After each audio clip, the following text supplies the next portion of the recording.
Well, good afternoon. We are all here today to express our support for the good work done by the House of Representatives and to indicate that there isn't going to be a debt limit increase absent the President sitting down and negotiating spending reforms with Speaker McCarthy and his team.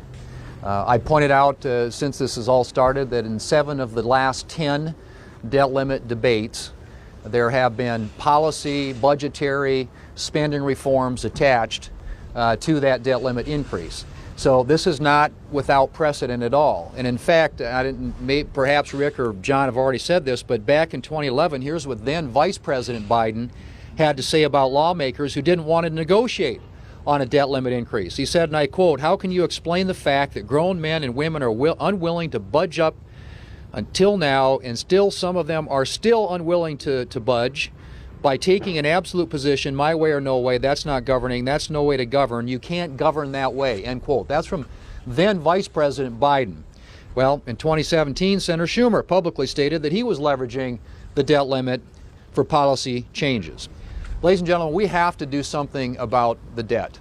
It is $31 trillion and counting. If you look at just the interest alone, in 2010 it was a little under $200 billion that we paid out in interest on the debt. In 2022 it was $475 billion. That's a 142% increase just to finance the debt that we have today.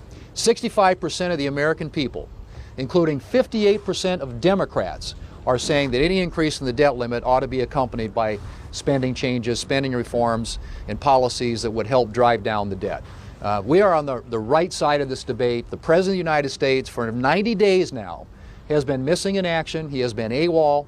It's time for him to come back to the table and sit down and negotiate with House Republicans and come up with something that would spare America from dealing with the risk of default, but also do something that would address what is an unsustainable issue for this country, and that is a spiraling, out of control national debt. It's time to do it. The President needs to step up to the table and work with Republicans to get the job done.